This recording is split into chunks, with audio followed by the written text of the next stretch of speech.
안녕하세요. 잡시광입니다. 러시아와 우크라이나 간 군사적 긴장이 여전한 가운데 보리스 존슨 영국 총리는 유럽 지도자들에게 러시아의 침공 위협에 맞서 강력한 연대를 촉구했습니다. 만일 러시아의 우크라이나 침공이 현실화되고 미국, 영국을 비롯한 서방과 러시아의 충돌이 본격화된다면 무엇보다 유럽은 LNG 때문에 심각한 에너지 위기에 처하게 됩니다. 유럽의 LNG 수입의 40%는 러시아에서 들어오기 때문입니다.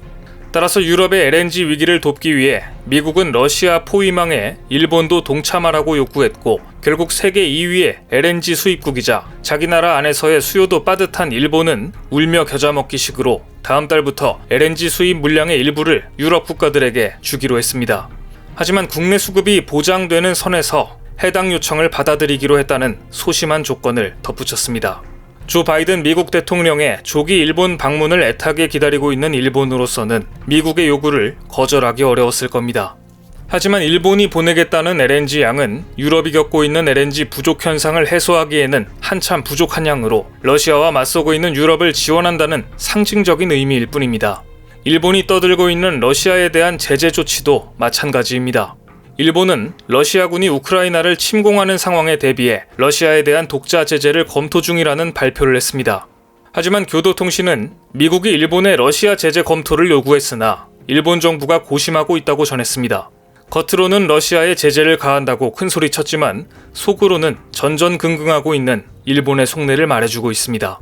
미국은 러시아를 압박하기 위해 G7 국가들에게 동참을 요구하고 있고 G7 구성원인 일본은 미국과 보조를 맞추려는 모습을 보여야 하기 때문에 제재를 고려 중이라는 발표까지 했지만 사실 일본은 쿠릴 4개 섬 영유권 문제를 둘러싼 러시아와의 협상에 악영향이 미칠 것을 우려해 어느 정도 수위로 대응할지 전전긍긍할 수밖에 없는 상황입니다.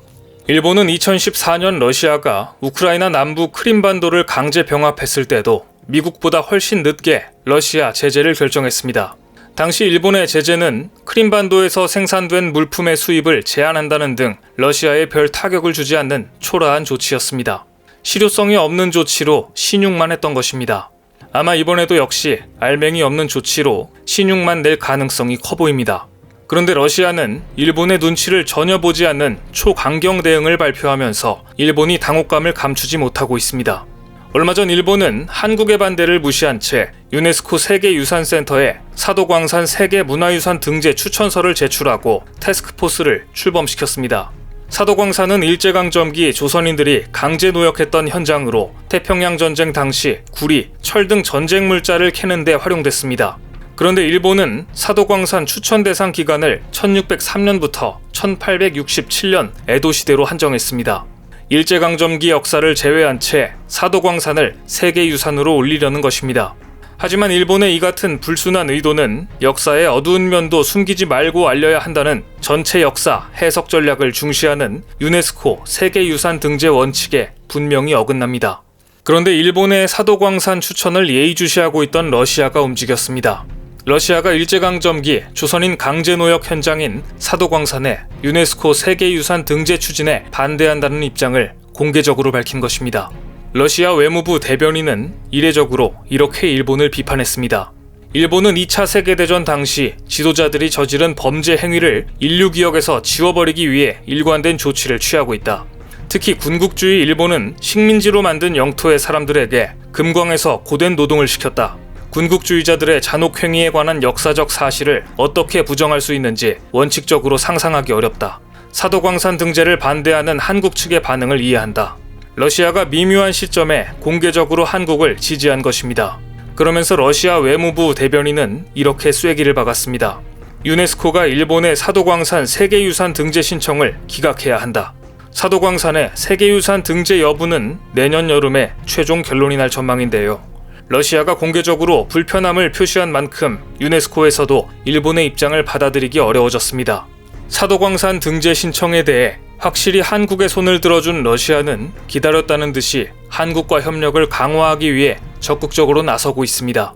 얼마 전 삼성 엔지니어링은 러시아 발틱 에탄 크래커 프로젝트의 설계, 조달 업무에 대한 계약을 체결했다고 발표했습니다.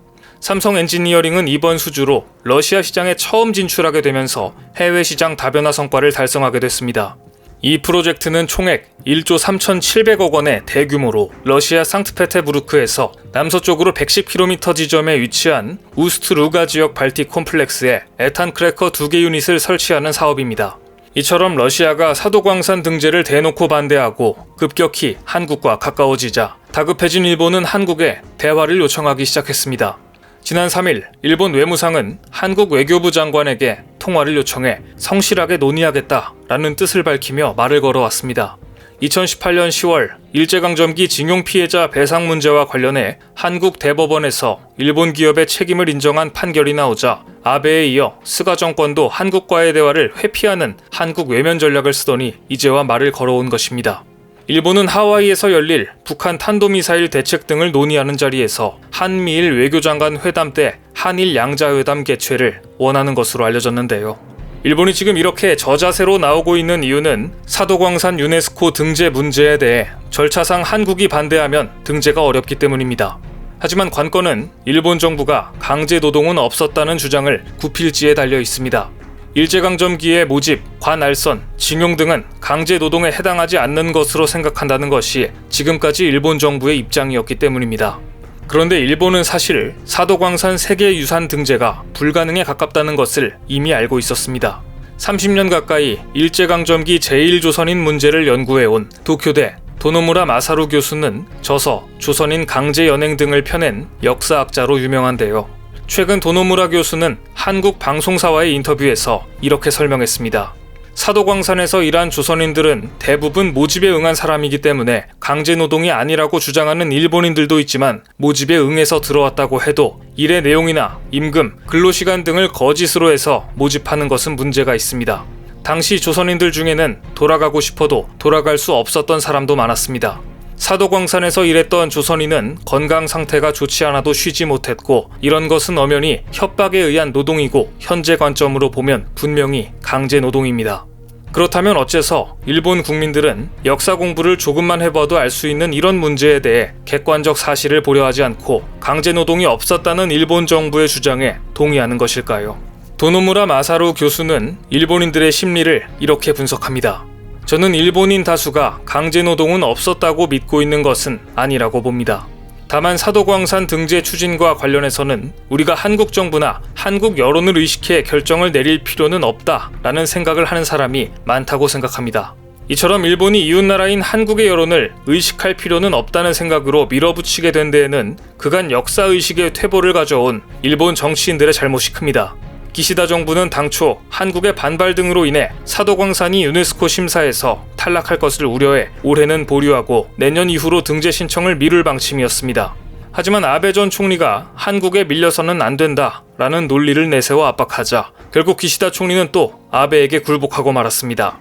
이처럼 일본이 한국과 조금만 전향적인 자세로 나아가려고 해도 이를 가로막고 두 나라 사이를 멀어지게 하는 자민당의 입지가 지금처럼 단단하고 퇴임 후에도 마쿠에서 상황 정치를 계속하는 아베와 같은 정치인에 의해 일본 정계가 흔들리는 한 일본의 역사인식이 달라질 것을 기대하기란 어려운 일일 것입니다.